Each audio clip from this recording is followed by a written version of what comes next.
Hello, welcome to Hope and Tarot. I'm Hope, and in this video, I'll be going over the general meaning, numerology, element, astrological association, and the archetypes for the star card, along with a brief overview of the images and the figures in the African American Tarot deck, as well as the Afro-Brazilian deck. There are links for these decks in the description box. Please don't forget to like the video and subscribe to my channel. Okay, so let's go. The star card, number 17 of the major arcana. I'll just start out by saying that the star card is a welcome sight after you've worked through the challenges of the previous card, the tower card. The star card can come out to represent a time when the way that we give back to the universe is just by being our most comfortable and authentic selves. There's a purity to this card, and its prominence in a reading is often a sign that the air is right for new opportunity, that rough waters, troubled waters are calming down, and that harmony, inspiration, and a sense of restored confidence and hope are right around the corner. This is a time for renewal and rejuvenation. I look at the star card as the fun part of a personal transformation. When you get to enjoy your newly seasoned outlook on life because you're mentally and emotionally free from the past. This is when you're at a point where you can tap into being your coolest and most inspired self because balance has been restored or will be very, very soon. The star card is number 17, so in numerology that breaks down to number 8 because 1 plus 7 equals 8. Eights are generally associated with concepts like fortitude, strength, and balance.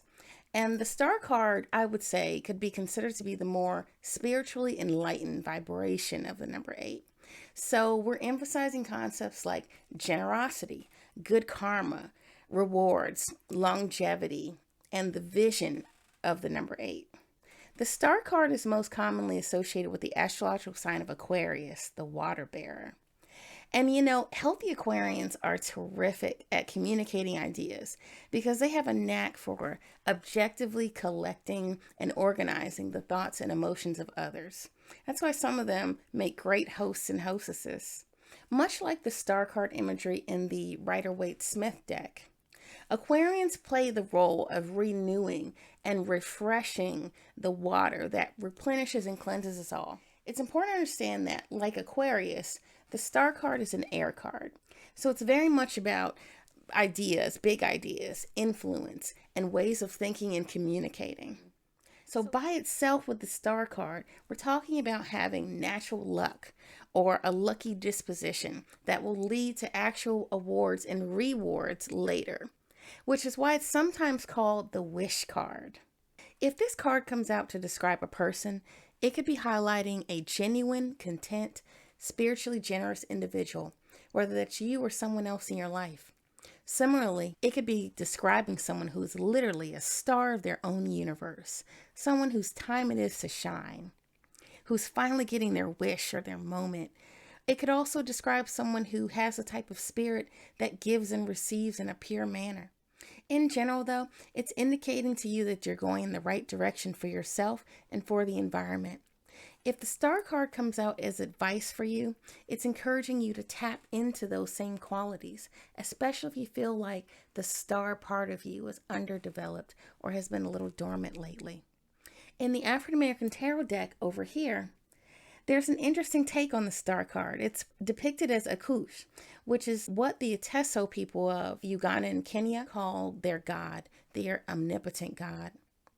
Akush means the heavens or on high.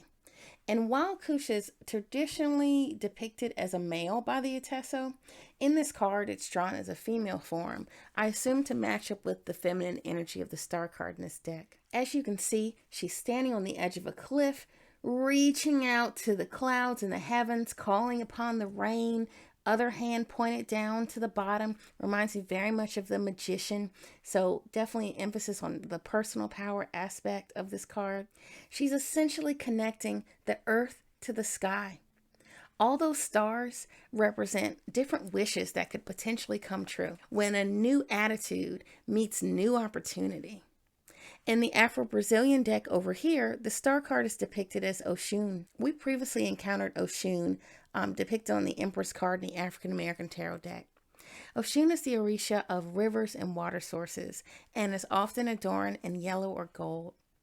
This here is actually a yellow beaded necklace that people who call themselves the children of Oshun will wear sometimes. So I thought it would be appropriate to bring it out for this card. If you really want to harness the star card's energy, there are different ways that you can tap into it that relate directly to the meaning and imagery of the cards. So stargazing, okay?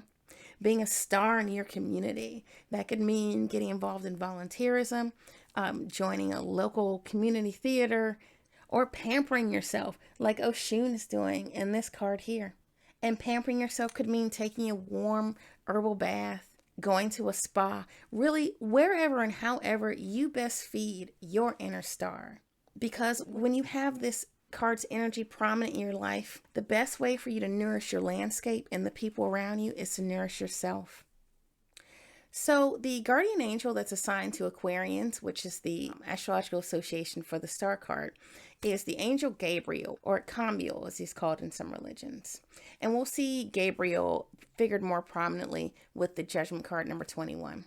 But what I wanted to say here is in relation to the star card is that Cambiel is described as a unique thinker and a humanitarian. And he's associated with light blue candles like I have here and white to light blue stones. So it automatically made me think of the star card's depiction in the Thoth deck, where the star card is drawn as standing on a bed of sparkling blue crystals. And that I couldn't decide if it looked more like blue apatite or blue calcite, so I brought both out.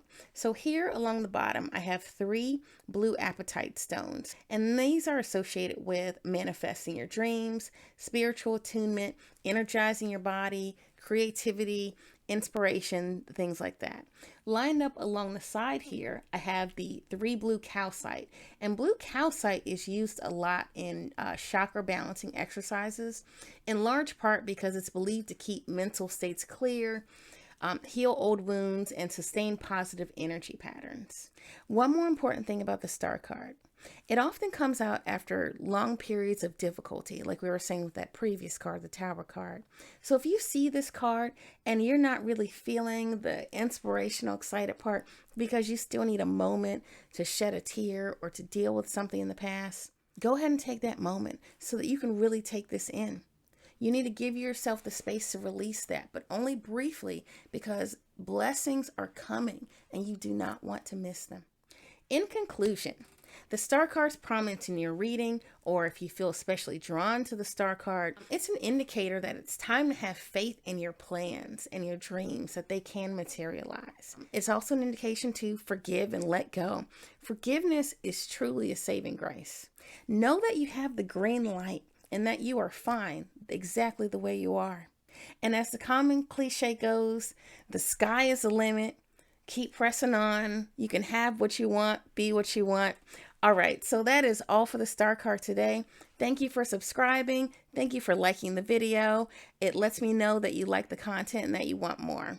The moon card is coming up soon.